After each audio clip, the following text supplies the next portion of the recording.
Hi, welcome to the Diamond Mount channel. I'm Chris Bilton. I'm a jeweller from the UK.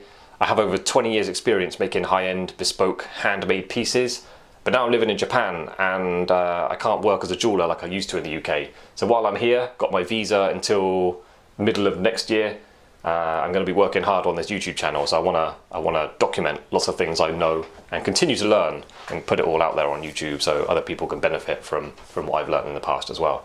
Anyway, today, continuing on with my little run of videos specifically about certain tools. We did the rubber disc, we did the dividers. Today we're doing paper discs. Use these a lot as well. Regular viewers to the channel will recognize that. They see me use them all the time. I talk about them. I think they're a really good tool and really good, really helpful for finishing things up really nicely. Okay, so here's one, a brand new one. I mean, they are essentially just a little flat disc of sandpaper with a hole in the middle. That's all they are. They are quite stiff, hold their shape quite well. I think they're 22mm.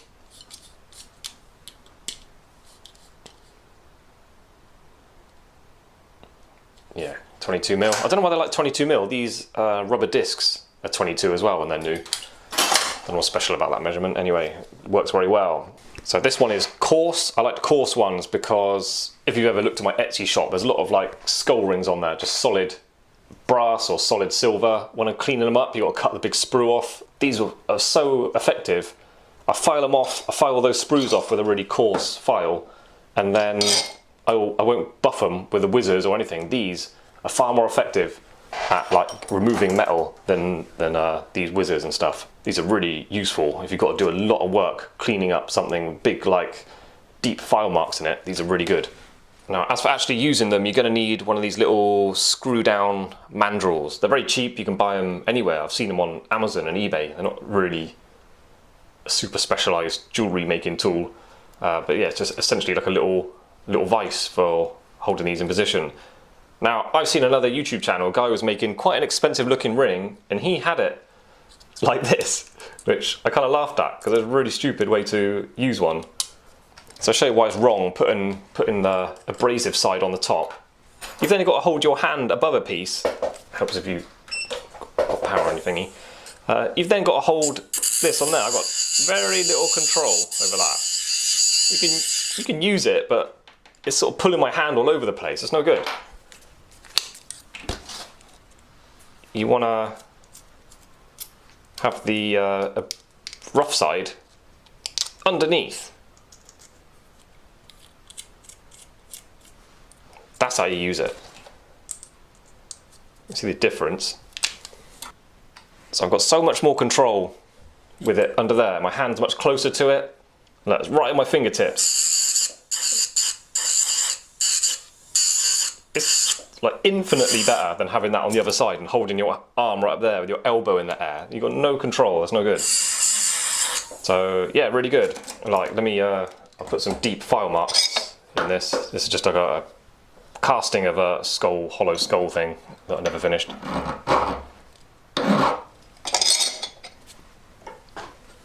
Let's put some lines in it. So quite severe marks I just put in that, yeah? Just there.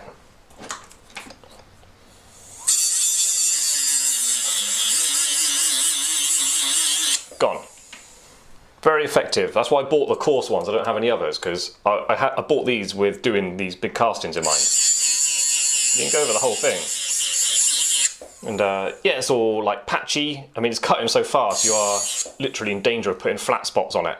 But then I would go over it with the paper whizzers, get it much nicer, and then polishing it would go even smoother still. So to start off with, they're really good. This is how you buy them, in a box of 100. Is it 100? 100. And they are literally for dentistry.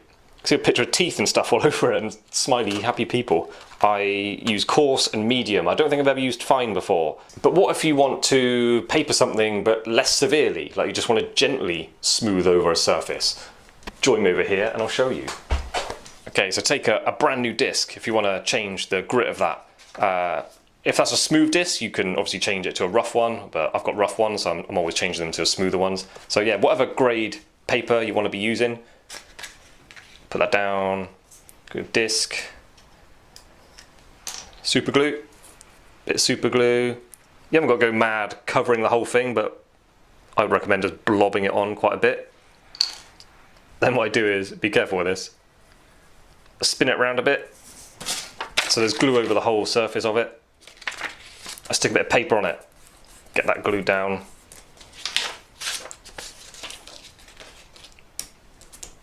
Whatever you got to do to make sure the glue's over the entire surface.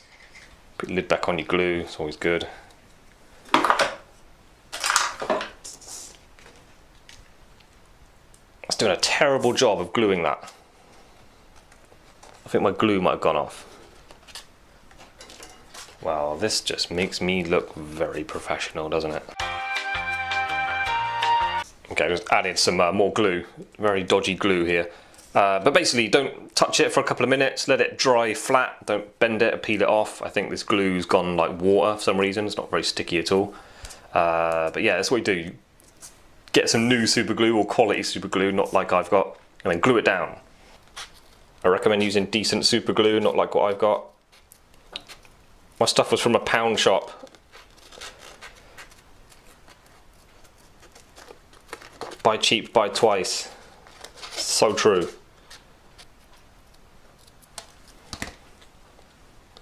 Yeah, should have something like that. So now all you got to do is push something sharp through that hole so you can actually use it. I think this is the easiest way, you just do that. Okay, so now you've got your different grade paper disc. What's nice with doing these discs, when you put a different back on them, that's now thicker, yeah, so it's even more stiff. So it sort of changes how it feels.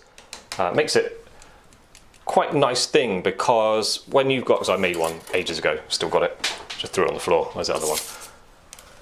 When you've got a, like this one is quite old, but that's really fine, because it's quite a hard disc, I can use that. So when I'm working on, say this was platinum, I want to get these shoulders really buffed really well, go down the paper discs, go down the grade, get it to that one, and it like almost polishes it, so there's less work to do on the polisher motor.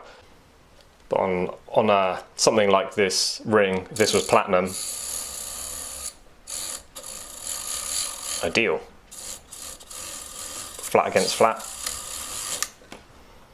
Like it would almost polish it. I mean, that's not the smoothest paper, you can get an even smoother one and it'll be almost polished before you get on the polisher motor. So very little work to do on the polishing mops. I've got one more trick I want to show you that you can do with these that makes them useful in another way. I've got another brand new one fitted. The edge, yeah, there's a bit of a flat on it. Like when you're working really accurately, that might not go in a little gap or go down like into the split of a shoulder nicely. So you can sharpen it. I've got this rough buff stick, don't need to go as rough as this might work on a grinding stone as well. Yeah, I put it on at an angle, just take the back off. Obviously not trying to take the grinding edge off. And you can, see if I can do a bit more. You can get it to go to like a blade. So it will reach down further. And this is not a good example, but this is that ring I made, that full instructional. Like say I was at the stage where I'd only put 2 claws on and I'm opening up the daylight hole the other end. It's narrower, so if that's a really narrow gap, it will get in there nicely. If that's a split shoulder, you can get down in the split nicely. Yeah, more useful when they go to a sharp edge. But because that's thin, it is going to go a bit kind of frayed a bit more quickly than if you left it alone. So that was just a quick video. I wanted to explain about my paper discs in a bit more detail, because I use these all the time on everything I'm finishing. Yeah, if you want to take your jewellery to the next level, check out the video with the rubber discs and then paper discs as well. If you can master using these, it really helps you finish things off really perfectly. These are so effective, you can change angles on things on purpose. You can actually shape metal with these, not just like a bit of papering. Like say I made that, this is that 3 stone I made, that full instructional. If I want to shorten these claws a little bit, filing, there's a risk to just the teeth on the file catching the claw and bending it, but this paper disc doesn't do that. It's kind of like a gently grinds thing, but it grinds them really quickly. So for flattening tops of claws, really good. Yeah, very useful. So I recommend you get some and then practice using them because they really help you finish things really well. If you have not already, click like, subscribe, the notification bell, and yeah, stay tuned. Come back for more jewellery making tips and tricks, full instructional guides. The full instructional guides are only for patrons to the channel. You get to see part 1 on the channel for free. It's usually 20 minutes, half an hour long, because I think people can watch that much and get a good grip on like how much detail I go into with all the techniques and the methods and the tools I'm using. I really tried to make the ultimate jewellery making video guides. So I will wrap it up there. Let me say, last but not least, we've got a couple of new patrons, a few new patrons the last couple of days. We've got Jeremiah Hadzar, Simon Vida, Rhonda Cole, and Joss Gibson. Thank you very much, guys. You're really helping me out a lot. Yeah, patrons to the channels. I'm asking for new patrons. There's a link in the description. You get your personal shout out. You get to see future videos, diamond mounted videos on YouTube 2 weeks before anybody else. They'll be up on through the Patreon website, but not on YouTube. You get access to full instructional guides. Part 1 will always be on YouTube, just so people get a taster of what I'm about. And then the part 2, which is quite often like 2 hours long, I go really in depth with these full instructional guides, making quite complicated pieces. Like I mentioned this one in the video. That was the last one I just did. That's a 3-stone big emerald cut ring. So yeah, I can get to sort of flex my skill a little bit in these full instructional guides and show what I'm capable of, and then also teach other people how to do it. Literally show everything I'm doing through the stages of making it. To get access to those videos, you need to become a patron, and it's £5 or £10 to become a official patron, where you get a lot of exclusive content as well. Yeah, so thank you very much, guys. Thank you to the new patrons. Thank you to all the other patrons. Really appreciating you guys, and I hope if you're watching, you would consider becoming a patron too, because you're helping this channel grow. I hope to see you again. Hope you join me again for the next video. See you then. Bye.